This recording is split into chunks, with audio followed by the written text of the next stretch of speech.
أعوذ بالله من الشيطان الرجيم بسم الله الرحمن الرحيم إذا السماء انشقت وأذنت لربها وحقت وإذا الأرض مدت وألقت ما فيها وتخلت وأذنت لربها وحقت يا أيها الإنسان إنك كادح إلى ربك كدحا فملاقيه فأما من أوتي كتابه بيمينه فسوف يحاسب حسابا يسيرا وينقلب إلى أهله مسرورا وأما من أوتي كتابه وراء ظهره فسوف يدعو ثبورا ويصلى سعيرا إنه كان في أهله مسرورا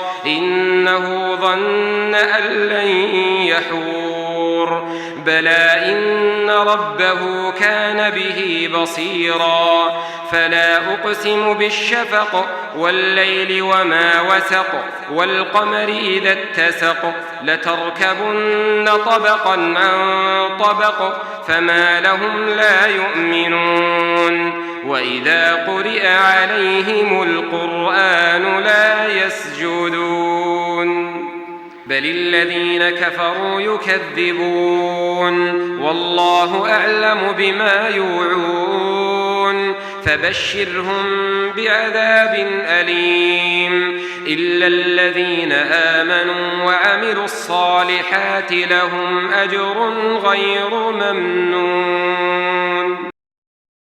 صدق الله العظيم. الحمد لله رب العالمين والصلاة والسلام على سيد المرسلين وعلى آله وأصحابه أجمعين اما بعد. ابھی آپ کے سامنے سورۃ الانشقاق کی تلاوت کی گئی. اس سے پہلے کہ اس سورت کے بارے میں کچھ تفصیل آپ کی خدمت میں رکھی جائے، ایک اہم حکم کی جانب میں اشارہ کر دوں. ایسا نہ ہو کہ وہ تذکرے میں نہ آ سکے. وہ حکم یہ ہے کہ اس سورت میں آیت سجدہ ہے جس کی ابھی تلاوت کر لی گئی. ہم سب پر سجدہ واجب ہو چکا ہے. حضرت ابو ہریرہ رضی اللہ تعالیٰ عنہ فرمایا کرتے تھے کہ جب میں اللہ کے رسول صلی اللہ علیہ وسلم کے پیچھے،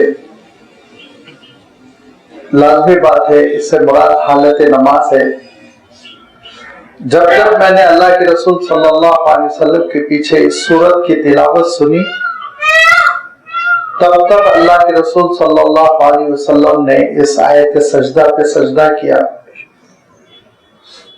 اور تمام امت کا اتفاق ہے اور احادیث کی بے شمار کتابوں میں اس آیت کے آیت سجدہ ہونے کا تذکرہ ہے. اس میں کوئی اختلاف بھی نہیں ہے. لہذا ہم کو سجدہ کرنا چاہیے، ہم پر سجدہ واجب ہے. اور جیسے کہ میں نے عرض کیا کہ انشاءاللہ گفتگو ختم ہونے کے بعد ہم سجدہ کر لیں گے. اور مؤخر جو کیا جا رہا ہے سجدے کو گفتگو کے اختتام تک کے لیے، اس کی وجہ یہ ہے کہ ایک مجلس میں جب ایک ہی آیت سجدہ بار بار پڑھی جائے گی تو ایک ہی سجدہ واجب ہوتا ہے. اب ہم 10 بار بھی تلاوت کر لیں، مجلس نہ تبدیل کرے، اٹھ کر کوئی اور کام کرے، پھر دوبارہ آ کر بیٹھے، پھر تلاوت کرے، پھر یہ آیت سجدہ پڑھے تو دوسرا سجدہ واجب ہو جائے گا. لیکن ایک ہی جگہ ہم بیٹھے ہوئے ہیں، حفظ کر رہا ہے کوئی، اور ہو سکتا ہے حفظ میں تو 50-60 مرتبہ وہ پڑھے گا یہ آیت، لیکن سجدہ ایک ہی واجب ہوگا. اب چونکہ گفتگو میں یہ آیت بار بار آئے گی، اعادہ ہوگا، دہرایا جائے گا، لہذا اگر ہم پہلے سجدہ کر لیں گے تو پھر دوبارہ سجدہ کرنا ہوگا. اسی لیے انشاءاللہ جب گفتگو ختم ہو جائے گی تو اس کے بعد ہم سب سجدہ کر لیں، اس شرط کے ساتھ کہ باوضو ہونا چاہیے. بغیر وضو سجدہ جائز نہیں ہے، اجازت نہیں ہے. لہذا جو حضرات باوضو نہ رہے تو وضو کر کے وہ سجدہ کریں، ورنہ بھول جائیں گے اور یہ ان کے حق میں باقی رہ جائے گا. سورۃ الانشقاق اللہ کے رسول صلی اللہ علیہ وسلم پر مکہ مکرمہ کے ابتدائی زمانے میں نازل ہوئی، جس کا میں تذکرہ کر چکا ہوں کہ نبوت کے ابتدائی سالوں میں جو آیتیں اور جو صورتیں نازل ہوئی ان میں زیادہ تر توحید کا تذکرہ ہے، رسالت کا تذکرہ ہے اور آخرت کا تذکرہ ہے. یہ صورت بھی آخرت کے تذکرے پر مشتمل ہے اور اس کا زمانہ مفسرین نے طے کیا لگ بھگ وہی جو سورۃ الانفطار کا اور سورہ تکویر کا ہے.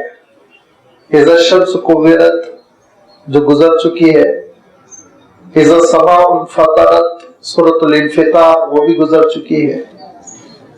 اور ان دونوں صورتوں کے ساتھ اللہ کے رسول صلی اللہ علیہ وسلم اس تیسری صورت کا بھی تذکرہ فرماتے اور یہ ارشاد فرمایا کرتے تھے کہ جو شخص یہ چاہتا ہے کہ قیامت کے منظر کو ایسے پائے جیسے کہ وہ سر کی آنکھوں سے دیکھ رہا ہو، تو وہ سورۃ التکویر، سورۃ الانفطار اور سورۃ الانشقاق کی تلاوت کیا کرے.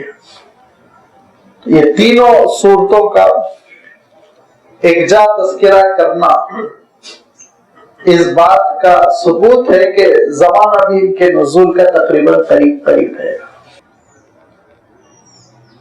اس میں اللہ تعالی نے آخرت، قیامت، اس کی حقیقت کا تذکرہ فرمایا کہ وہ گھڑی آ کر رہے گی، لیکن اس کے ساتھ ساتھ اللہ تعالی نے جس کا عقیدہ آخرت ٹھیک ٹھاک ہو تو عملی زندگی کیسی ہوتی ہے اس کا بھی اشارہ کر دیا اور انشاءاللہ وہ تفصیل آنے والی ہے. چونکہ اس سورت کا آغاز ہوا اذا السماء انشقت، اسی لیے اس سورت کا نام رکھا گیا سورۃ الانشقاق. یہ عربی کے اعتبار سے مصدر کہلاتا ہے. الانشقاق یہ مصدر کہا جائے گا اس کو، اور انشقت یہ فعل ماضی مجہول کا صیغہ مانا جاتا ہے. یہ عربی میں ایک روٹ ورڈ سے جو الگ الگ شاخیں نکلتی ہیں، تبدیلیاں ہوتی ہیں، ان قواعد کی روشنی میں یہ تبدیلی ہوئی ہے. سورۃ الانشقاق کا مفہوم یہ ہوگا وہ سورت جس میں آسمان کے پھٹ پڑنے کا تذکرہ ہے، کیونکہ اللہ تعالی نے اس کی جملہ 25 آیتوں میں پہلی آیت ہی میں اس کا تذکرہ فرمایا اذا السماء انشقت. تو دیکھو وہ گھڑی ضرور آئے گی، قیامت ہو کر رہے گی، اور قیامت کے مختلف مرحلے ہیں. دو مرحلے بہت اہم ہے. پہلا سور پھونکا جائے گا تو یہ کائنات فنا ہو جائے گی، پوری کائنات. اور دوسرا سور پھونکا جائے گا تو انسان پروردگار کے دربار میں کھڑا ہوا اپنے آپ کو پائے گا. یہاں اللہ تعالیٰ نے ان دونوں مرحلوں کا اشارہ فرمایا.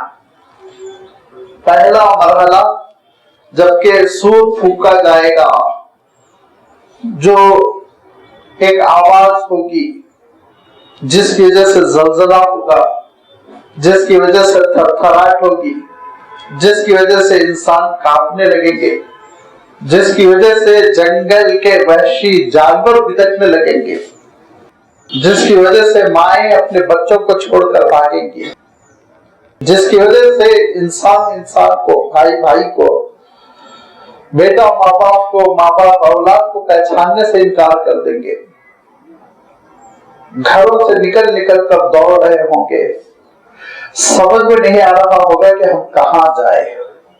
اس وقت یہ ہمارا گلوب یہ ہماری دنیا یہ تھر تھر کانپنے لگے گی. جیسے تیز ہوا چلتی ہے تو فانوس ہلتے ہیں اور بلب جو ہے وہ فضا میں اڑنے لگتے ہیں، تھر تھرانے لگتے ہیں.